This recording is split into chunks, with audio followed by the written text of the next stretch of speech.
clouds parted over the Isles of Boreas. It was time to choose. The rebellion was in trouble. Ravens were scouting for the secret rebel base. They needed a game changer. Pieces of the Sky Ripper had surfaced. Bernardo knew that using it could go catastrophically wrong, but he was sure he could figure out how to use it safely. Also, a temple had risen out of empty desert.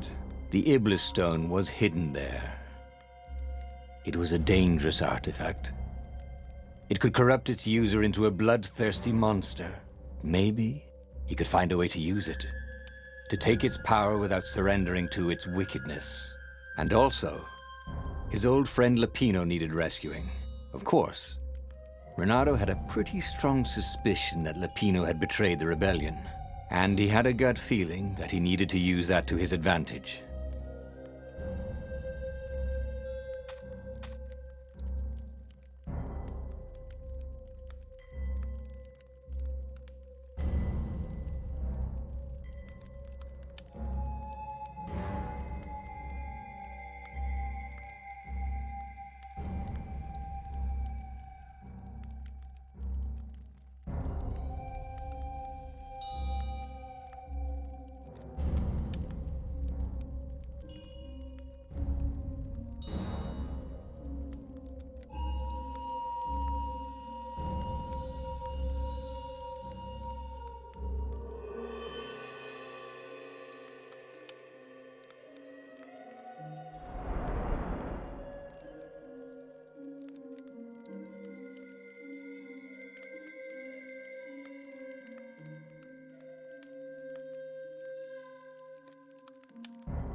Every child knew about the Sky Ripper.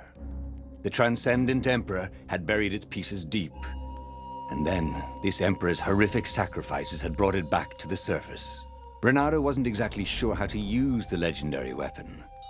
But surely, there must be some way to do it without provoking another catastrophe. Had he, somehow, summoned the long-lost components of the legendary weapon out of the deep places of the Earth? It was more than Bernardo could fathom.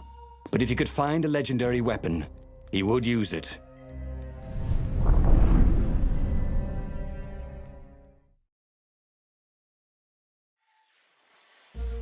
As he set foot on the island, Bernardo couldn't help feeling a bit curious.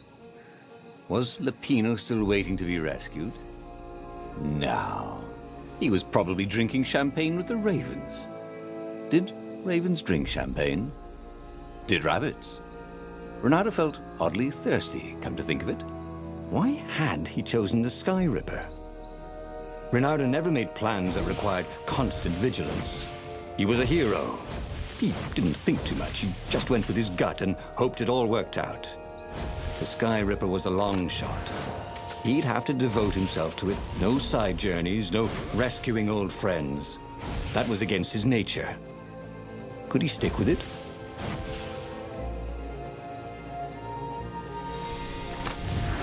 This chest contained blank passports from 15 countries. And something useful.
who had built this castle?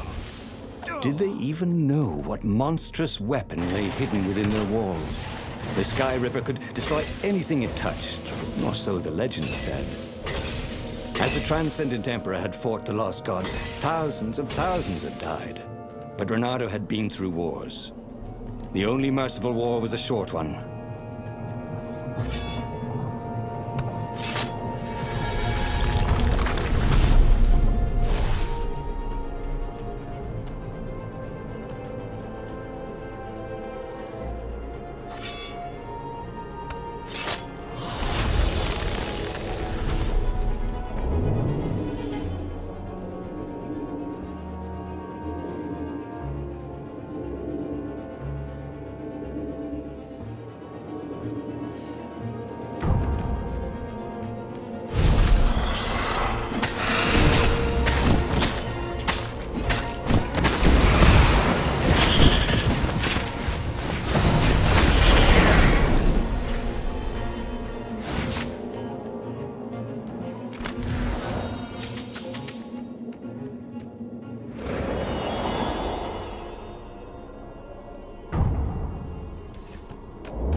Brilliant. Lovely. Hold up, Holmes.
There it was. Sky Ripper's armature. The stuff that dreams are made of. Engineers' dreams, anyway. The device was intricate. No one alive had the skill to make a thing like it. How was it part of a weapon at all? He'd have to ask a scientist. But first, he'd get the second piece. Sky Ripper had a heart. A core that had come to rest on the next island. Well, there was another island he could reach. Zenobia had just invaded it with her father's Raven battalions.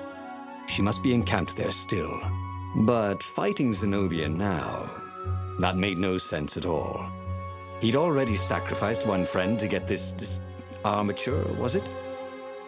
He didn't need to hurry to face her. She would find him.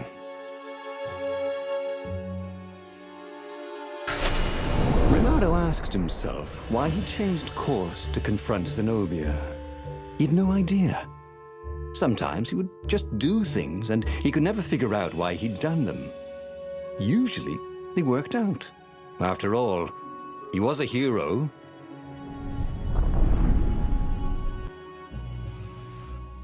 The truth is, though, he wanted to see her, wasn't it? It had been a dozen years since Swordfu School. He'd followed every rumor about her, every scrap of news. Not that he still loved her. After all, she was his enemy. No, it was solely because, know your enemy. All right, maybe he should stop pretending. He knew exactly how she felt about him. But their love affair always ended with a tragic death. Unless, maybe he could find a way to dodge tragedy.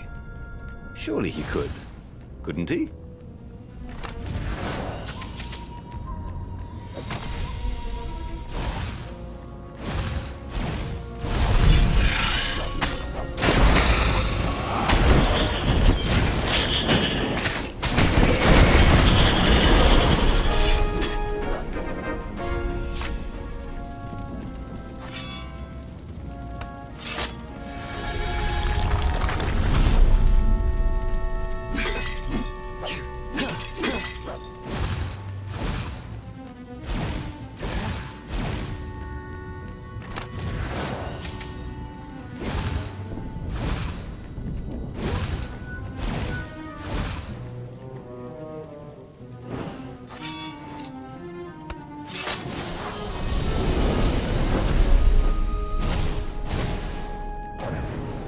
Renato could feel the burn.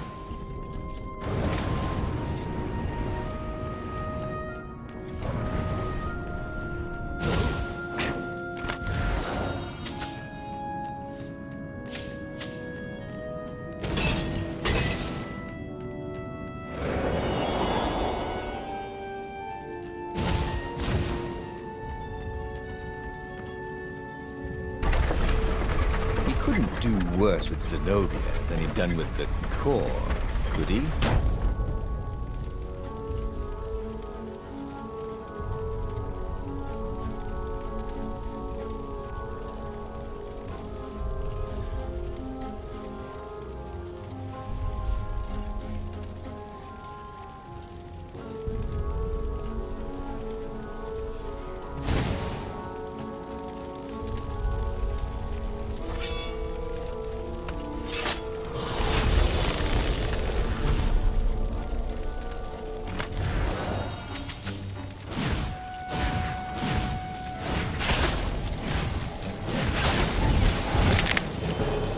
Renato did not feel well. In fact, he felt dead.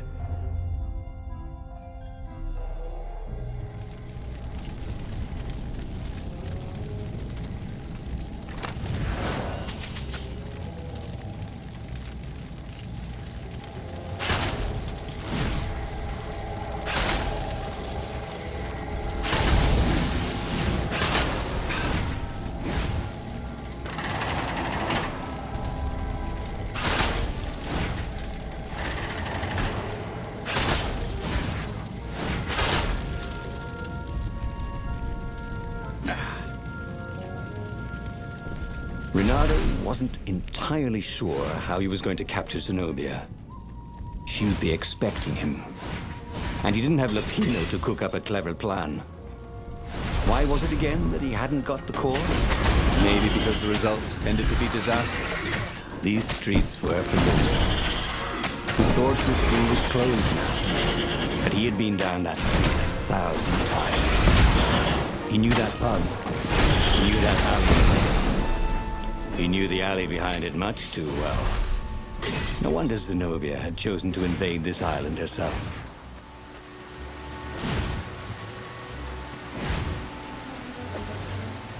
Renato slinked through Zenobia's ship, making no sound at all. Where were her guards? Finally, he reached her bedroom. She was curled up on her bed. Oh, he'd forgotten how beautiful she was. How sleek, how soft. He tapped her on the shoulder with his sword. She vanished, and he suddenly noticed he couldn't move except his mouth. In fact, soon he couldn't keep his mouth shut. He told Zenobia everything. Skyripper, the Iblastone, even where the secret rebel base was, until he was hoarse. It was some kind of truth spell. A talky truth spell. She called her father by Farspeaker Toad and filled His Majesty in. But why didn't he get the core? Croaked the Farspeaker in something like His Majesty's croak. Because I missed you, darling. Renato grinned. He doesn't even know why, frowned Zenobia. That makes no sense. It's a trap, shouted the Emperor. I'll meet you at the outpost, and I'll bring my interrogators. If Renato came face to face with the Emperor, maybe he could assassinate him. But maybe it would be smarter and safer to turn Zenobia against her father. What are you doing? Asked Zenobia. Did you ever wonder why the Emperor adopted you? He asked her. She shook her head. He told her. His Majesty wanted to bring the lost gods back. They could make him an eater of souls, an immortal. But to seal his bargain with them, he needed a sacrifice. Someone who truly loved him. She was stunned. Furious. You're lying. Under a truth spell? It's a trick. You can't prove that. Take me to the observatory, and I will.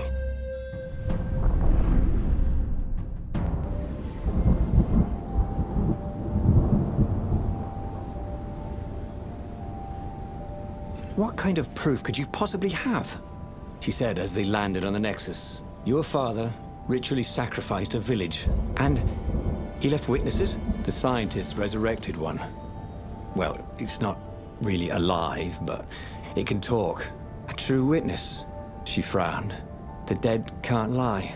Well, I bet they could. They just don't have any reason to. She nodded grimly. You go on ahead. I don't want the Ravens to see me.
She caught up with him. Don't you think I'd know if my father wanted to invoke the Lost Gods? Would he tell you? No. Would you help him? No. I'd burn his books. Why'd he adopt a stray cat? You don't ask a thing like that. No. Not when there's no good answer, she said, her whiskers twitching.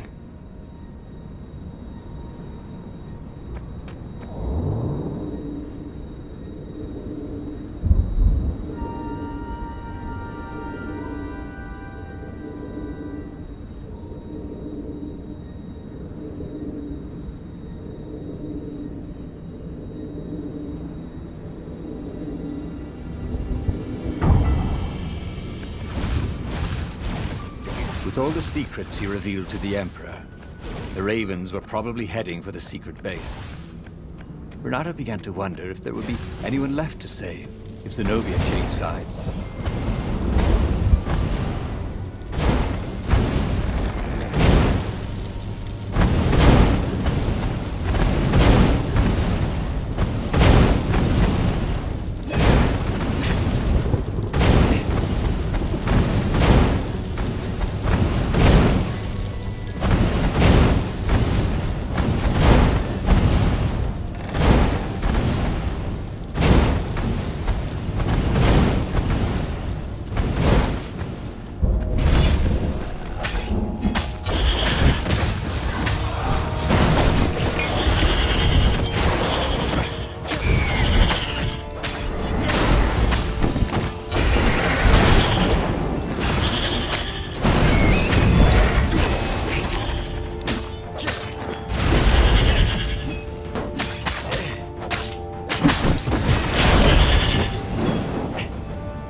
The observatory was a burning hulk. Dead scientists and black feathers everywhere. The Ravens had burned the reanimated witness to cinders. Renato was stunned. There goes my proof. These were scientists, not rebels, Zenobia said, upset. Why would he do this? I don't know. Let's go to the fleet and ask him. Yes. I'll meet you on the mountains. There's something I have to get first. But could he afford to meet her in the mountains? He'd given the Empire the location of the secret rebel base. They would need rescuing. Renato was torn. He wanted Zenobia to see the truth of her father. But she could get the truth out of her father faster without him tagging along. Meanwhile, the fleet would soon be knocking on the door of the secret rebel base. Renato had better be there when they did.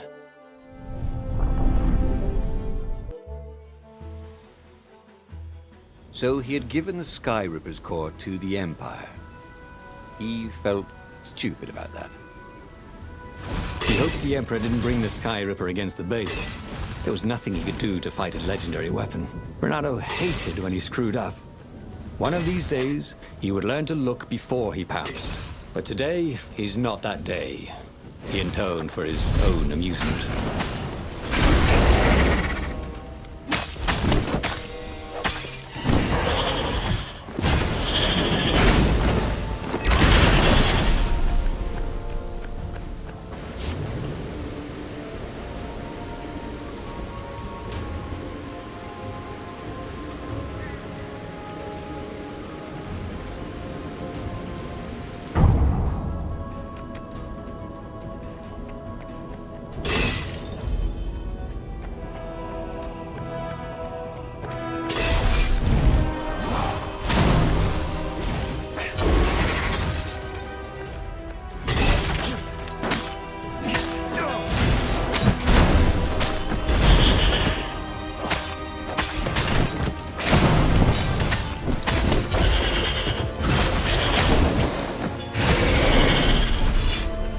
Renato decided not to tell the Council he'd given the Empire Sky Ripper's core and the location of the secret base. They needed him in battle, not in the brig, right?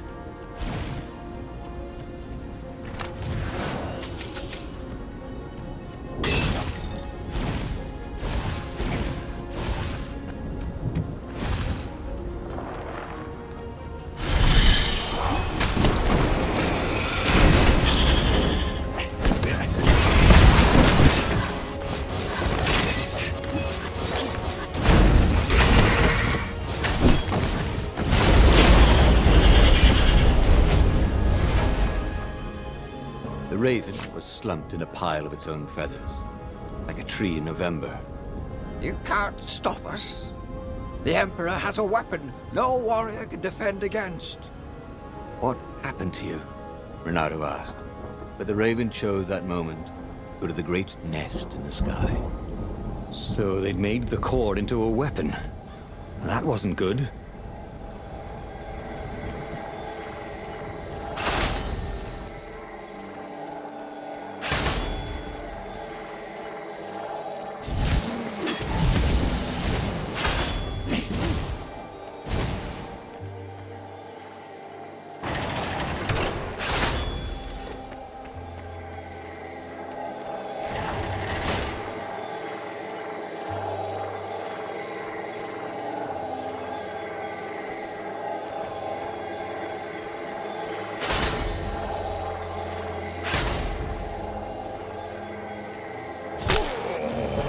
To everything, there is a season.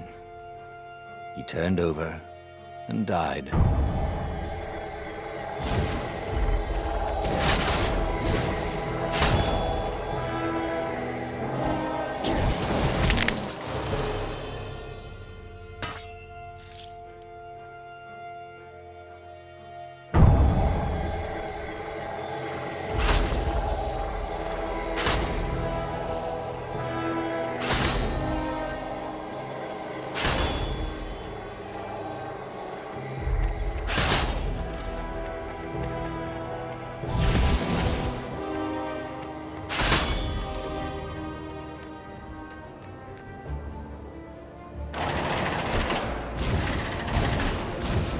Long stairs. So he was close to the rebel base. He was on fire. So far, so good.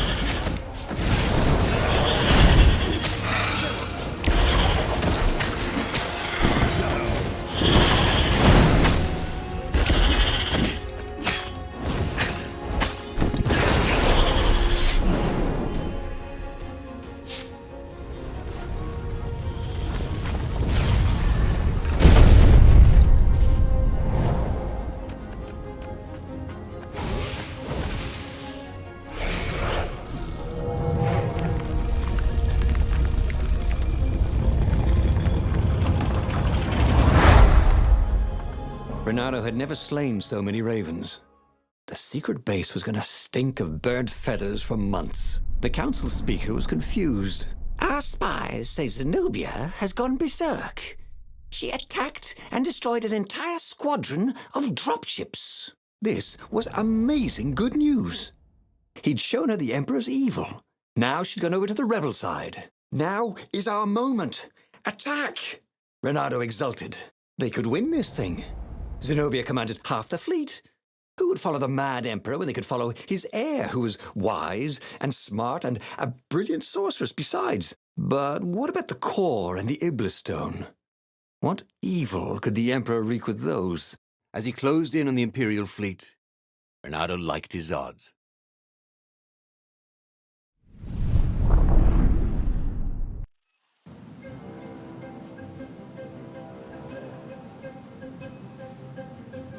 Oh, how had he gotten into this mess? He'd never set out to be a hero.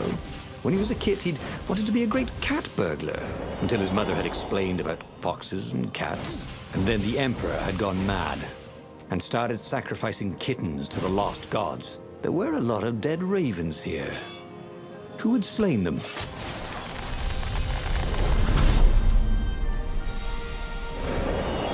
Renato had a feeling that was the back door to something. But what?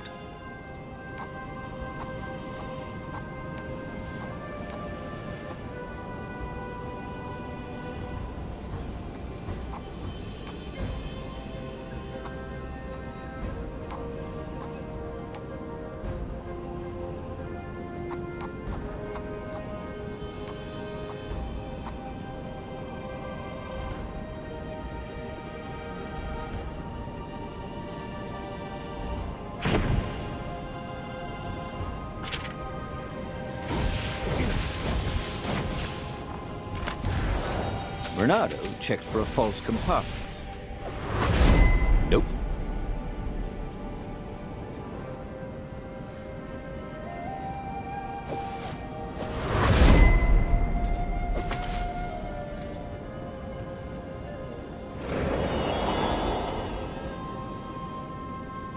There were raven bodies everywhere. The precision of the wounds. Renato recognized her style. It appeared that she was single-handedly turning the tides of the battle. Good. That left the Emperor with only the core. Him, all the rebels, his daughter, and her raven. He was fighting alongside her. But they'd meet up soon enough.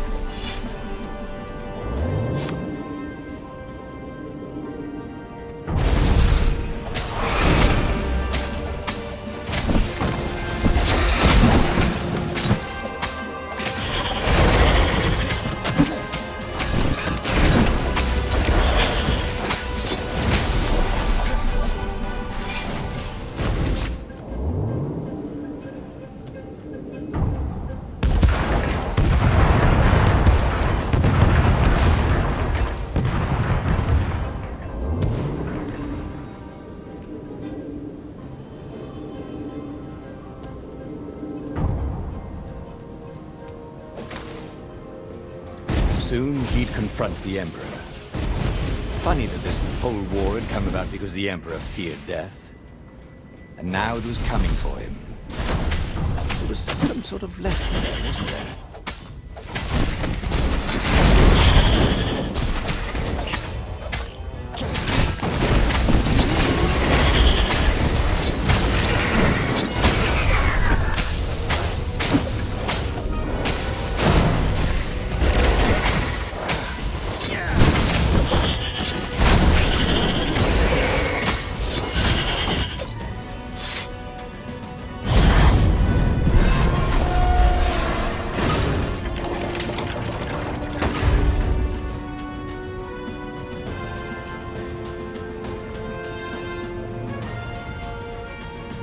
Zenobia was cutting down the Emperor's bodyguard like they were mushrooms. The Emperor was frantically readying some arcane instrument, brass and hammered steel wrapped around a glowing, thrumming sphere. Skyripper's core. Zenobia! Renato shouted. But he had no idea what else to say. Revenge! She shouted as she cut the last bodyguard down. A ray lanced out of the sphere. Everything around her burst into flames, but her sword seemed only to absorb it. She walked towards Isengrim III like she was walking against a river. Nothing could stop her. They were going to win. Zenobia stabbed the Emperor dead and flicked the moaning apparatus off. She was laughing hysterically. Or weeping, maybe. They had won. He ran to her. I killed my own father. She wept, and he held her. He told her he loved her. He would pull her back from the brink of madness. But the core thrummed louder and louder. At that moment, Renato understood that the core was going to explode catastrophically, and that this could have been victory. The Emperor and his daughter dead, the fleet destroyed. He'd almost been a hero. A legendary one, maybe, if only he and the rebel fleet hadn't been here.